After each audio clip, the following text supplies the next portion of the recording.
مجھے احساس ہے اس بات کا، وہ بھی میرا خون ہے۔ ایک ہفتہ قبل وانا میں آپ کے پورے قلعے کو اڑا دیا گیا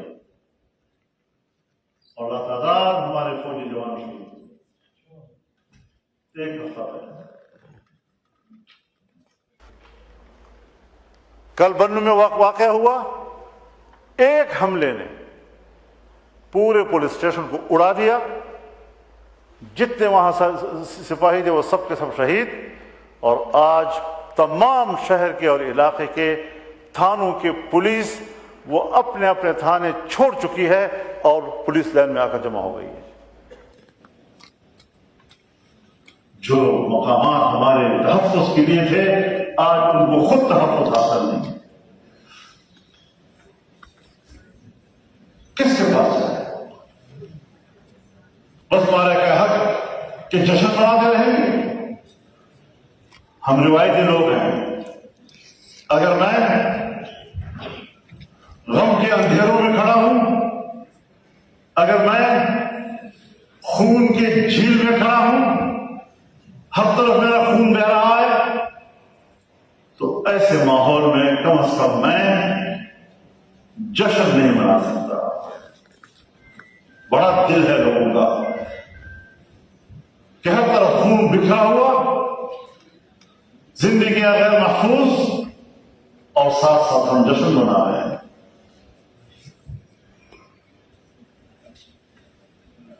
اس سارے صورتحال میں ہم نے یہاں پر بڑے بڑے واقعات دیکھے ہیں۔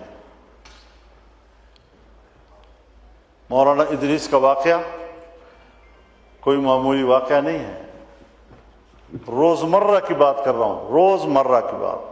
ہر روز پورے سال کے تمام تعلیمی دور میں وہ ہر روز سامنے 2800 طلباء کو پڑھا رہا ہوتا ہے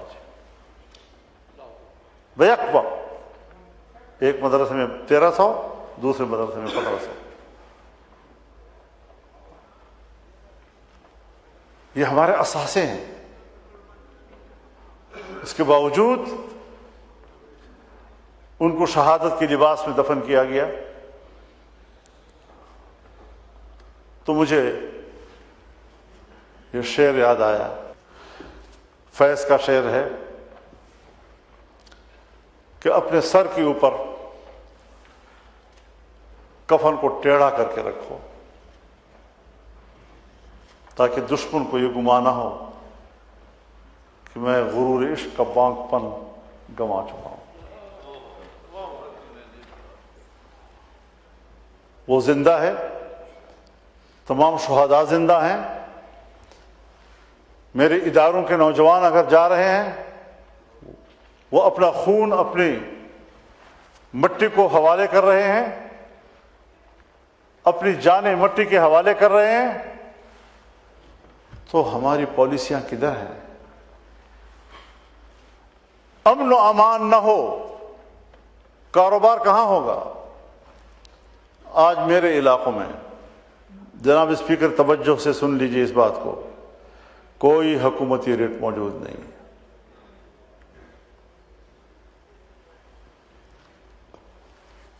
دیہاتوں میں مسجدوں کے اندر مسلح لوگ، بیٹھکوں کے اندر مسلح لوگ، عام آدمی اپنے بچے کو پڑھانے کے لیے اسکول نہیں بھیج سکتا، کاروبار ختم ہو چکے ہیں، وہ نقل مکانی کر رہے ہیں، اور کتنی دنیا نقل مکانی کر چکی ہے، لیکن کوئی قوم کو نہیں بتایا جا رہا کہ ہمارے ملک میں کیا صورتحال ہے۔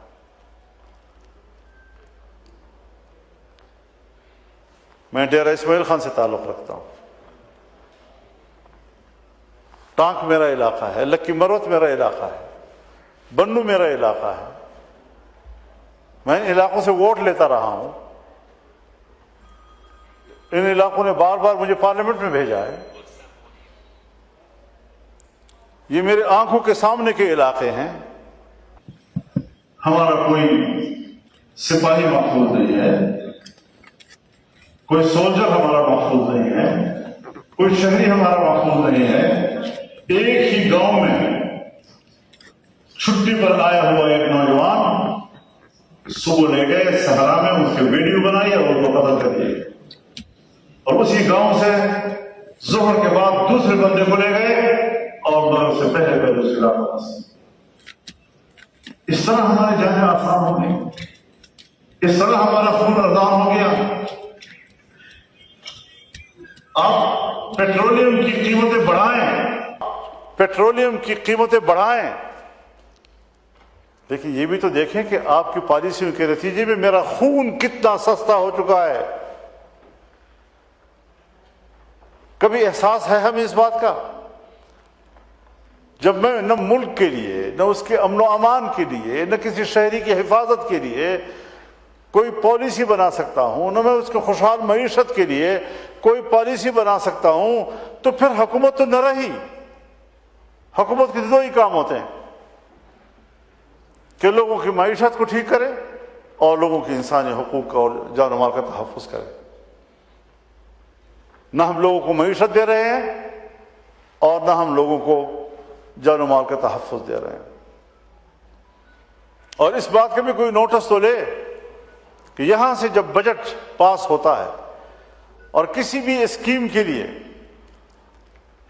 ٹینڈر آتے ہیں، ٹھیکیدار جاتا ہے سائٹ پہ، تو پہلے اس کو اپنے پورے ٹینڈر کا جو پیسہ ہوتا ہے اس کا 10% ان لوگوں کو دینا پڑتا ہے. یہاں سے 10% ملا کر ہم بجٹ پاس کرتے ہیں. تو ہمیں بتایا تو جائے کہ یہ ساری چیزیں کیا ہیں. یہ تو ہمارا دل گردہ ہے کہ ہم پھر بھی اس علاقے میں جاتے ہیں، اس گاؤں میں جاتے ہیں، اور کس ماحول میں ہم وہاں ہوتے ہیں. اب تو لوگوں نے علاقوں میں جانا چھوڑ دیا ہے. جو بھی ہمارے نوٹیبل لوگ ہیں، اب وہ غمی خوشی ساری یہاں اسلام آباد تک محدود ہو گئی ہے. اور اگر کوئی درس حدیث دے رہا ہے، عام گاڑی میں جا رہا ہے، تو اس طرح شہید کر دیا گیا کہ اس طرح آسانی سے تو مرغی کو بھی ذبح نہیں کیا جاتا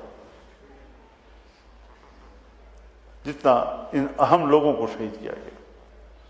اور یہ سلسلہ جاری ہے.